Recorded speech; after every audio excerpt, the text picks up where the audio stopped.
জনপ্রিয় content creator Iftekhar Rafsan, যিনি রাফসান দা ছোট ভাই নামেই পরিচিত।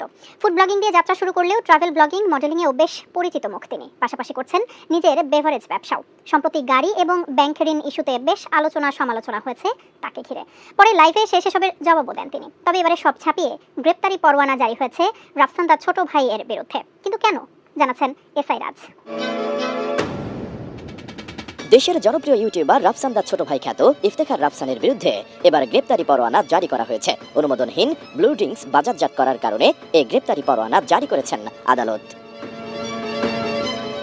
বৃহস্পতিবার বাংলাদেশ নিরাপদ খাদ্য কর্তৃপক্ষের ক্ষমতাপ্রাপ্ত নিরাপদ খাদ্য পরিদর্শক মোহাম্মদ কামরুল হোসেন বিষয়টি নিশ্চিত করে বলেন, ব্লু নামে বাজারজাত করা পানীয়টি অনুমোদনহীন হওয়ায় রাফসানের বিরুদ্ধে গ্রেপ্তারি পরোয়ানা জারি করার আবেদন করা হয়। সেই আবেদনের প্রেক্ষিতে ঢাকার বিশুদ্ধ খাদ্য আদালতের বিচারক আলাউল আকবর গত 4 জুন এ আদেশ দেন।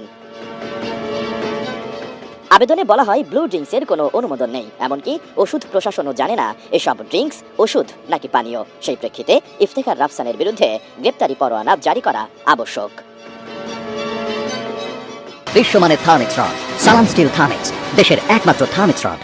এর আগে গত 24 এপ্রিল কুমিল্লা নগরের বিসিক এলাকায় অবস্থিত মেসার্স ব্লু ড্রিঙ্কস কারখানায় অভিযান পরিচালনা করা হয়, যা নতুন করে সামাজিক যোগাযোগ মাধ্যমে ভাইরাল হয়। তখন জানা যায়, অনুমোদনহীন একটি কারখানায় নোংরা পরিবেশে তৈরি করা হয় ইফতেখার রাফসানের ব্লু ড্রিঙ্কস।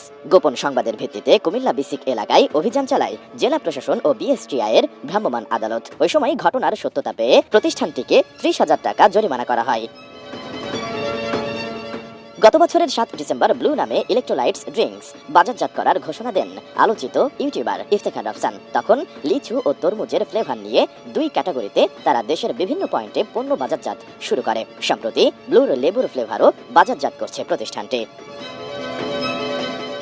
এছাড়া সম্প্রতি বাবা মাকে নতুন একটি অডি গাড়ি উপহার দিয়ে বিতর্কিত হন দেশের জনপ্রিয় এই কন্টেন্ট ক্রিয়েটর। গাড়ির ইস্যুর মাঝেই সামনে আসে তার বাবার নামে 2.5 কোটি টাকার ঋণের তথ্য। সেসব ইস্যুতে রাফসানের পক্ষে বিপক্ষে আলোচনা হয়। পরে অবশ্য বিষয়টি নিয়ে মুখ খুলেন তিনি। লাইভে এসে নিজের অবস্থান পরিষ্কার করেন রাফসান। এসআই রাজ, এটিএন নিউজ।